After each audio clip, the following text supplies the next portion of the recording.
E para chegarmos até aqui, nós vamos precisar, né, realmente entender alguns conceitos aqui, um pouco até básicos, mas que serão interessantes aí, porque você vai poder utilizar para N, né, situações e momentos aí em que você estiver construindo o seu próprio site, né? E você vai ver que são pontos aí que serão bastante úteis durante o seu processo. Então, vamos lá já ao nosso projeto e direto para o código para que a gente possa trazer, né, dar vida para esse site aí, para essa capa, né, que nós estamos aí constituindo.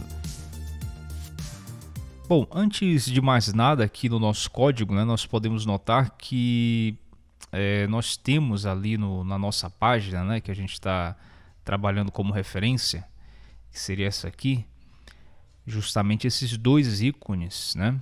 E nós temos algumas formas, né, de a gente conseguir inserir, né, esses ícones aí no nosso site. E a forma que nós vamos utilizar, né, é uma forma bastante utilizada, inclusive em vários sites, né, é através desse framework aqui chamado Font Awesome. É justamente este aqui, né, esse aqui é o site do Font Awesome, mas nós vamos utilizar, né, o CDN, justamente um link que a gente consegue chamar todos os ícones do Font Awesome para o nosso site, né? Pelo menos os ícones gratuitos. A gente só precisa digitar aqui no próprio Google, né? CDN Font Awesome, e ao fazer isso você tem algumas opções. Podemos ir na primeira mesmo aqui, né? Aqui você tem algumas versões aí do Font Awesome e também que você pode utilizar, né? A gente pode ir na primeira mesmo, né, que essa aqui traz todas as opções de uma forma minificada, né? A gente clica aqui nesse ícone da chavinha copiando, né? E a gente leva ele aqui direto para o nosso código. E aqui no nosso código a gente só precisa então trazer, né, esse link, tá? Que a gente pode colá-lo aqui justamente, né, aqui no nosso link. Só que obviamente aqui é o link, né? Então a gente vai primeiramente fazer o link, né, como a gente tem feito, link rel, né?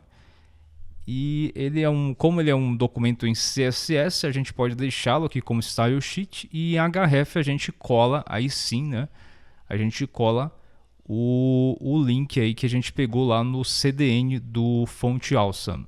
Bom, e agora a gente feito a inserção, né, do Font Awesome aqui no nosso head, né? Agora a gente pode finalmente trazer os ícones, né? Primeiramente, vamos localizar aqui o local onde eles vão ficar, né? Pode reparar que aqui nós temos mais abaixo, né, o main com a ID corpo e o início da section. Aqui no comecinho da section nós podemos ver, né, esse H2, que é onde temos o nosso título ali com uma agência de resultados, né? E é justamente aqui em cima, né? Aqui em cima do H2, né? Onde a gente vai justamente inserir o nosso ícone. Então a gente tem um ícone que se assemelha a um alvo, né? Aqui, se a gente for olhar a versão que nós temos aqui já preparada, né? Aqui nós temos no Font Awesome, né? Você pode fazer o seu sign aqui, né? Fazer o seu login com uma conta que você queira, mas você pode também tranquilamente assim navegar por ele, né? O que nós precisamos aqui justamente nessa opção Icons, né? Ele vai carregar, e aqui na opção Icons a gente pode fazer a pesquisa assim, o ideal é que você faça a pesquisa em inglês, né? Então se a gente está falando de um alvo, né, a gente tem no inglês o target, né? O target onde você vai ter aqui realmente as opções, né? E se a gente for lembrar, vindo aqui na página, a opção que mais se assemelha é justamente essa terceira aqui, né?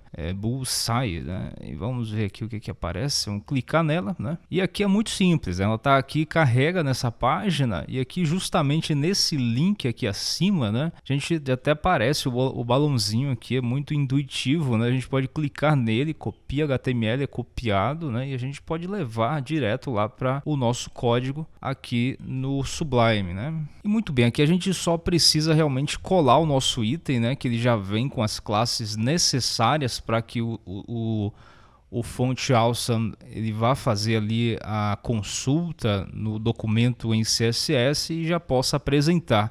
Obviamente que a gente vai precisar fazer algumas estilizações, né? Mas se a gente já salvar aqui, se a gente já salvar e vier aqui na página, né, que a gente está trabalhando e der um Ctrl R, pode ver aqui bem pequenininho, né, bem pequenininho, vou até aumentar para que você possa ver aí o ícone, né, já está ali. A gente vai trabalhar obviamente ele no CSS para que ele fique apresentável, mas seria justamente aí a marcação necessária, né? E ótimo, aqui nós temos abaixo esse outro ícone, né, que é como se fosse uma flecha, né?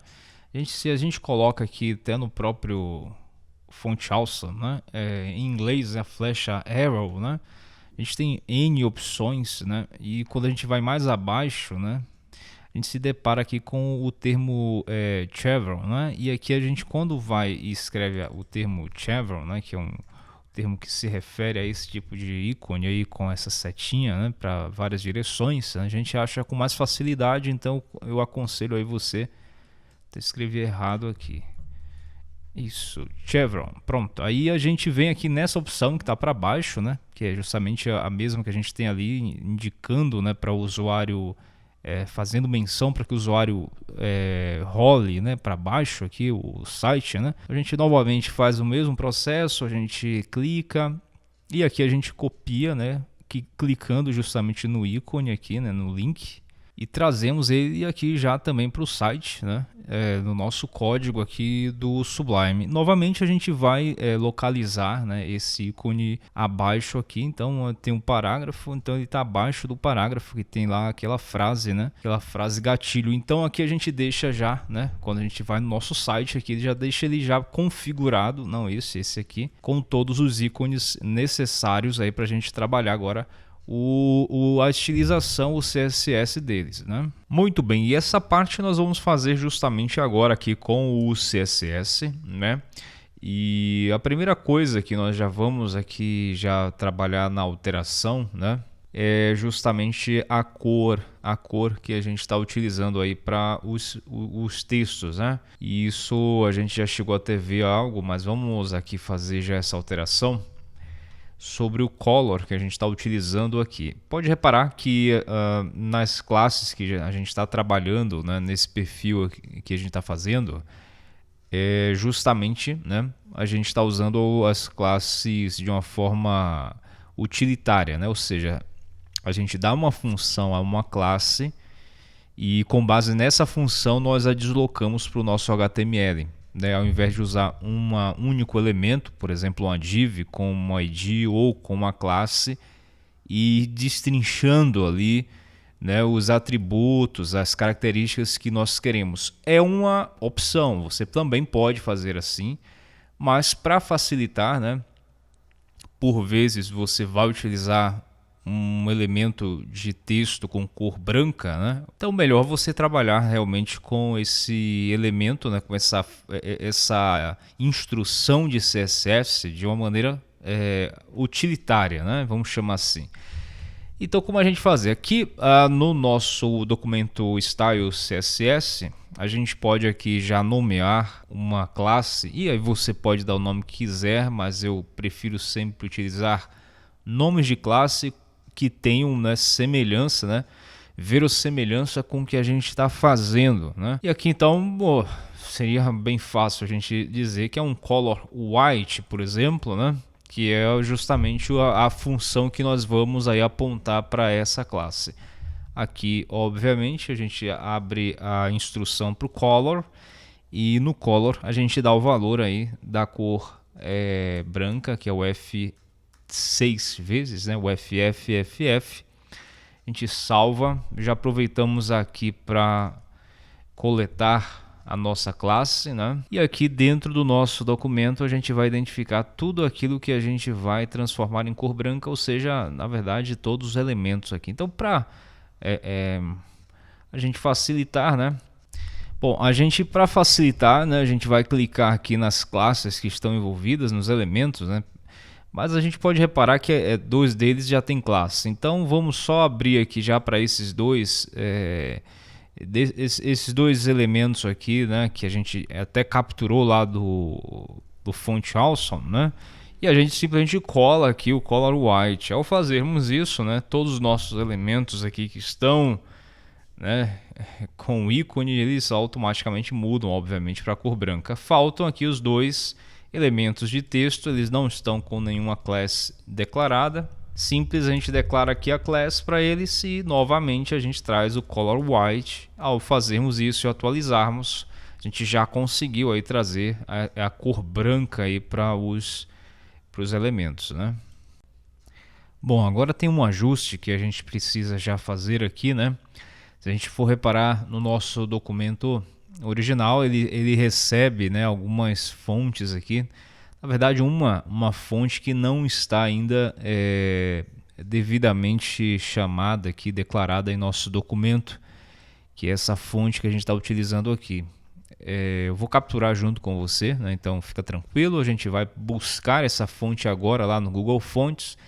Essa aqui a gente já está usando aí no nosso documento, que é a Roboto, né? Condensed, né?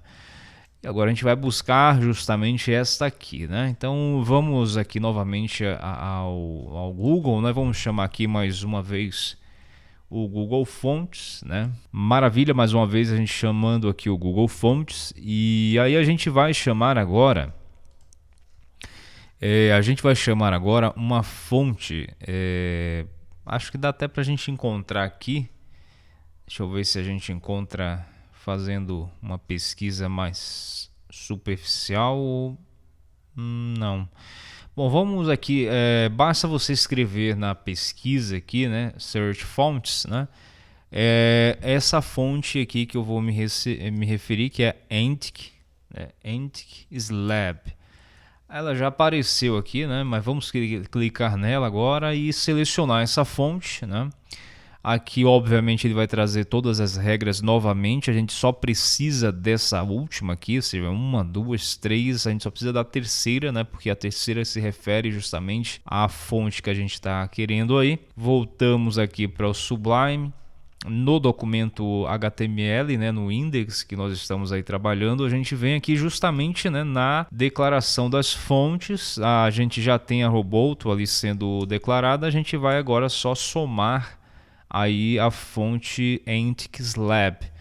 E aqui, obviamente, a gente vai ao CSS, a gente salva aqui, vai no nosso documento Style CSS, e aqui na mesma sequência, é legal você fazer tudo agrupado, né? Porque aí você sabe exatamente onde está o grupo das fontes, onde está o grupo dos colors, dos backgrounds e etc.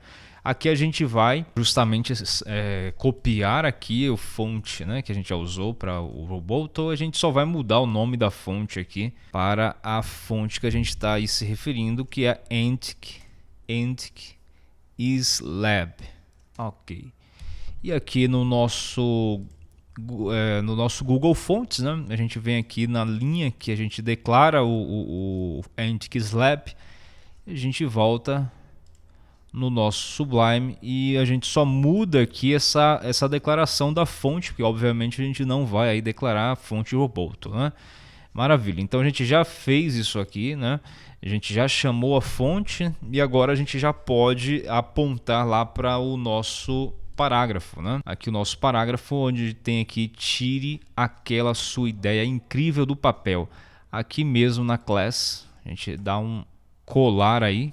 E ao voltarmos à nossa página, não esta, aí a gente já vê, né, aí a fonte assumindo o papel dela. Falta apenas a gente agora também aqui no H2, a gente fazer a mesma coisa, só que com o Roboto, né, uma agência de resultado. Voltando lá, pode reparar que agora as fontes estão alteradas.